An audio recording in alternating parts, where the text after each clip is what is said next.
Hello, this is the Nishtalas from Bangalore, India. Let me introduce to you our Bommala Koluvu for the year 2019.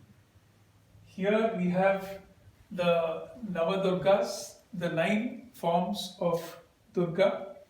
This is a new introduction for us for this year. As always, we also have the 5 steps on the one side, and we also have 5 steps on the other side, on both the sides of the Navadurgas, in which dolls have been placed representing gods, saints, and various scenes from mythology, including the Rama Avatara, the Krishna Avatara, and so on. And in particular, please see on the last step the representation of the householder and the various material possessions which the householder is seeking, grains and houses and other things which he wants more of. We also have here to my left depiction of various scenes from the life of Lord Krishna, Krishna Leelas, and further here the representation of Lord Shiva and the various Shivlingas, which was our theme in the last year. Our theme for this year, which I will now introduce to you, is about the various phases of life, the depiction of events, rituals, and celebrations. We start with the Barasala, which is the cradle ceremony where the infant is named, the Namakaranam. Here you see the Annaprasna, where the infant is for the first time fed solid food.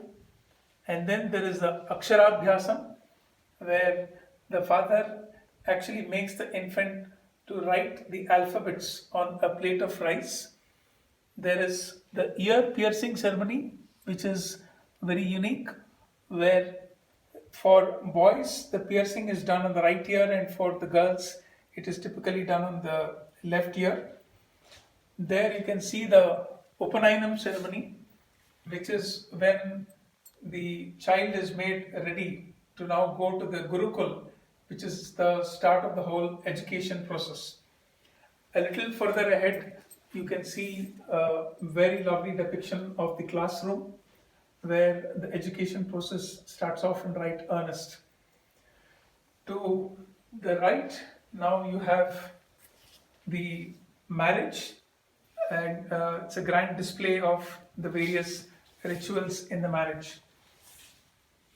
A typical marriage has very many rituals, and this year we have depicted in great detail each of the rituals, starting with the exchange of what is called the tambulam, which is depicted here, and then the ring ceremony, all of which is part of the engagement prior to the wedding.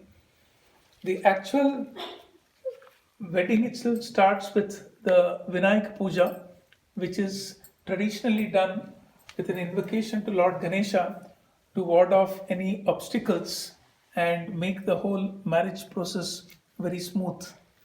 Here you can see the preparation of the bride. It is called as Pelli Koothur Cheyadam in Telugu, and here the bride is being prepared as a bride with help from various friends and associates of hers. There is also the preparation of the haldi, which you can see now being pounded here in the pestle.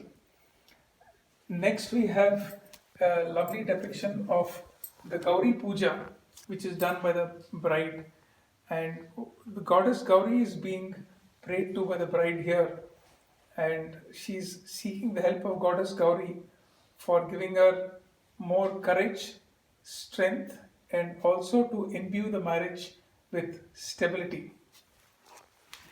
The Snatakam ceremony, which you see depicted there, is the graduation ceremony for the groom. What started with the Upanayam is now reaching a culmination in the Snatakam, which is typically done a day before the marriage. And this means now that the education process is complete and the groom is ready for the wedding. The depiction of the Kasi Yatra, which you see here, is a ceremony whereby the bridegroom is now starting to develop jitters about the entire marriage process, and he decides to run away to Varanasi, to Kasi, holding an umbrella in his hand. And this is when the bride's brother, the bride's father, and other relatives are persuading him not to do so and telling him that the bride is a very nice girl and the bride and the groom together would actually have a very nice time, a very convivial marriage. And this is what is called the Kasi Yatra.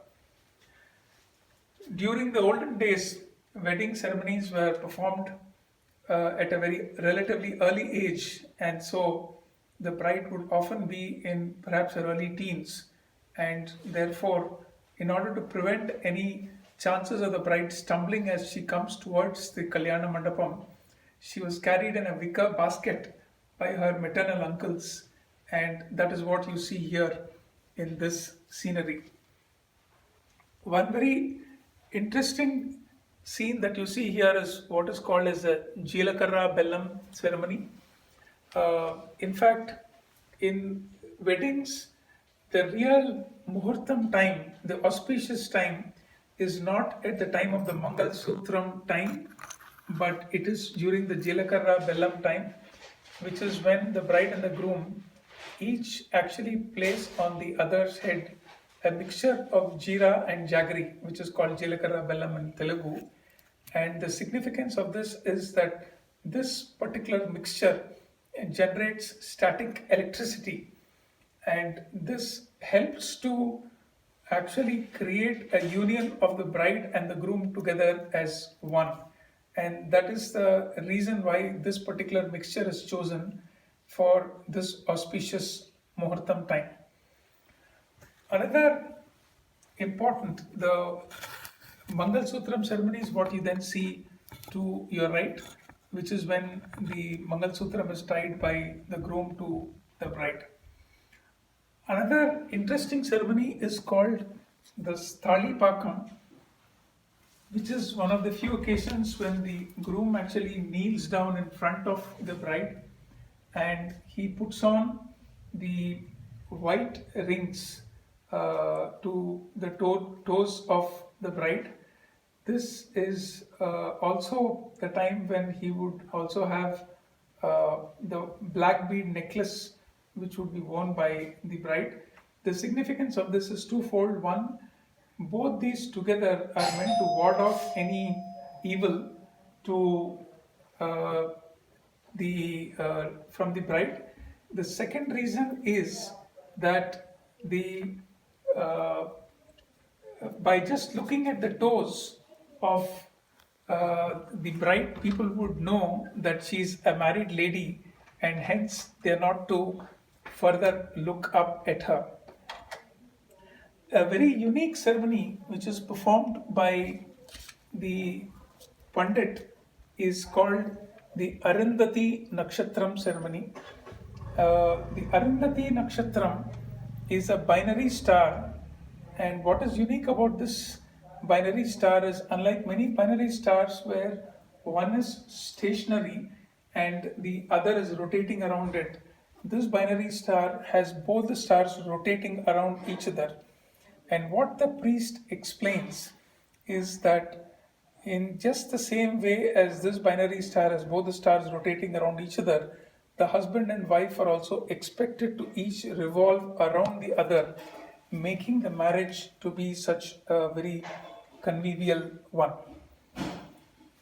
We also have the Saptapadi ceremony, which involves the bride and the groom taking 7 steps together, each step representing a particular vow that they take to remain committed to each other.